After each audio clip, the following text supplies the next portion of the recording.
air conditioning should be stopped. It was sweating heat, and Singapore is a very humid place. All right, and no ventilation. Air conditioning was stopped. Nilu, and some of you know that Baba always has one man sitting near him at night.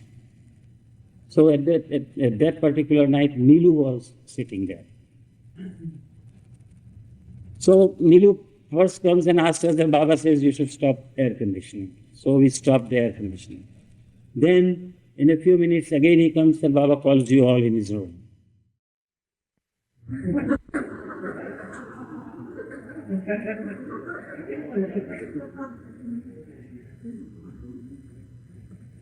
Dear sisters and dear brothers, I must first thank the Society for Avatar Meher Baba, New York, on behalf of which Dr. Kenmore invited us to come to the USA and visit different places and different centers in the joy of our common love of the ancient one, beloved Meher Baba.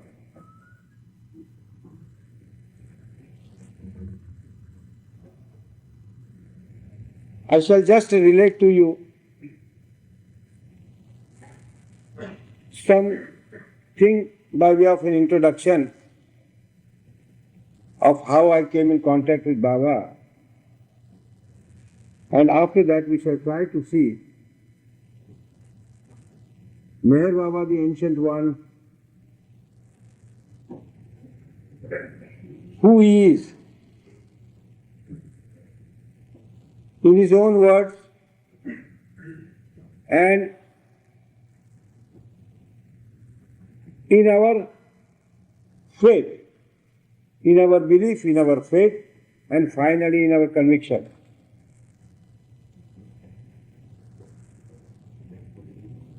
I should not go into different incidences,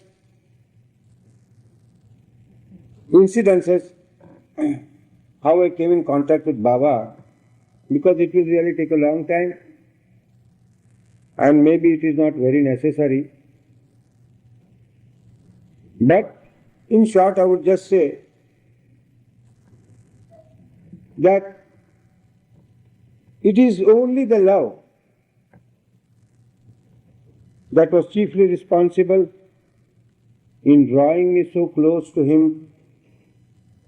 His love, the exuberance of his love, the love which he lavished upon me.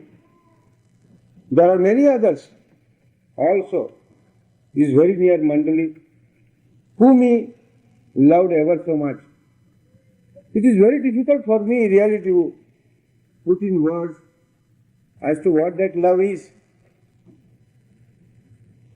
Suffice for me to say that when I try to understand his love and compare it with my love or with the love of those who loved me, I felt that all other loves compared to the love of Meher Baba faded into insignificance.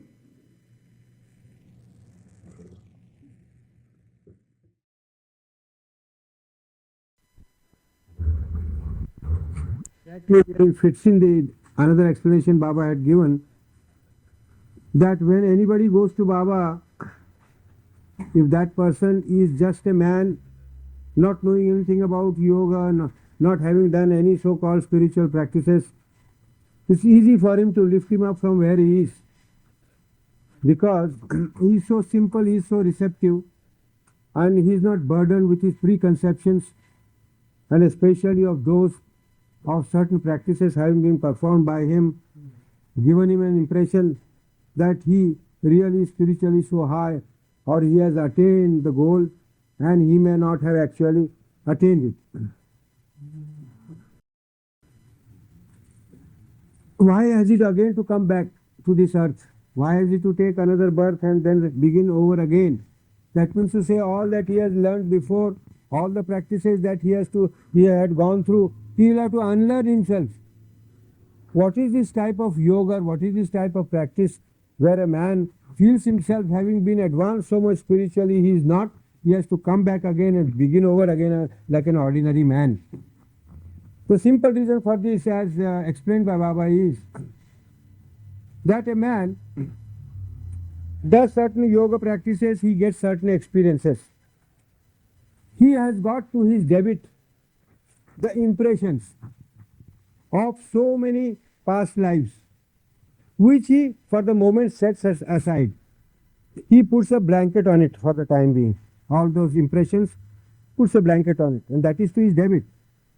And he goes on some other way and goes on doing certain practices and gets certain experiences and thinks himself that he is advancing. Maybe he gets some experiences, yogic experiences, which are not really and truly spiritual experiences, but he feels that way, that to feel certain thing and to be in a certain spiritual state are two different things. So he doesn't bother about what an amount of debit he has got on his side, which he has acquired or contacted through the past lives. He keeps it aside, bundles it aside, and it is buried in his subconscious. It has to be worked out. Baba says any impression, especially a gross impression, is to be worked out by another activity. Without activity, it cannot be washed off. Supposing a man has created certain impressions for himself in the past life with doing certain activities.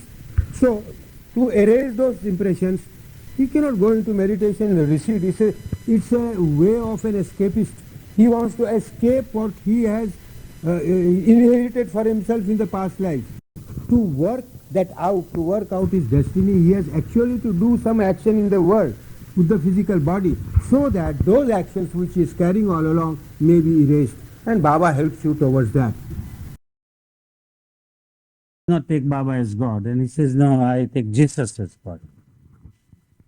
Doesn't matter. If he carries out the instructions that Baba has given us, or the life that Baba has designed for us to live, he lives that life, and even if he calls Baba as Jesus, doesn't matter.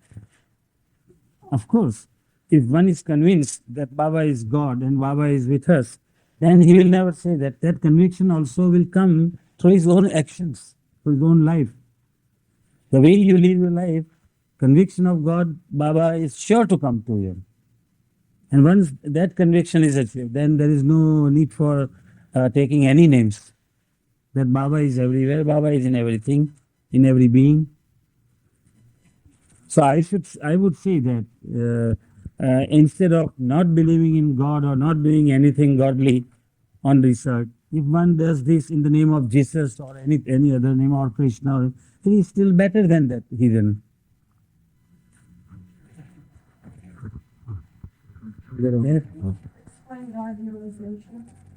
Explain God realization. It's very easy. It's very easy. Know yourself. Yes. How to know yourself? No. Huh? I know. No. Now, let me just continue after yes. You see, nothing is wrong to worship the previous avatar. Avatar is the same. There are no two avatars. It was the same. Meher Baba was as Jesus during the time of Jesus, and he is Meher Baba today.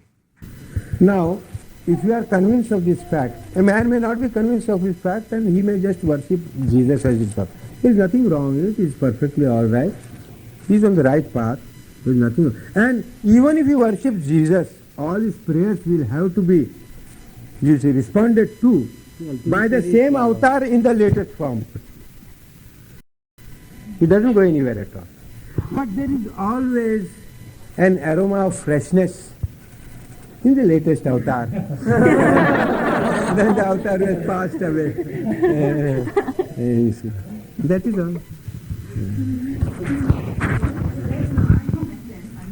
Yeah.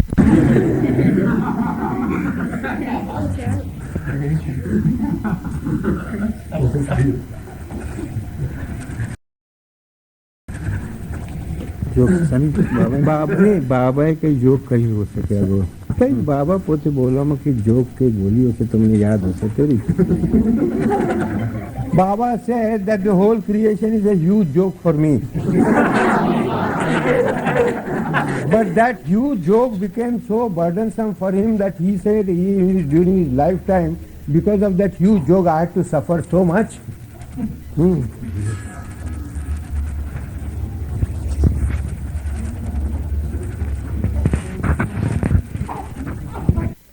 That Baba treated me in a very different manner than he used to treat me before.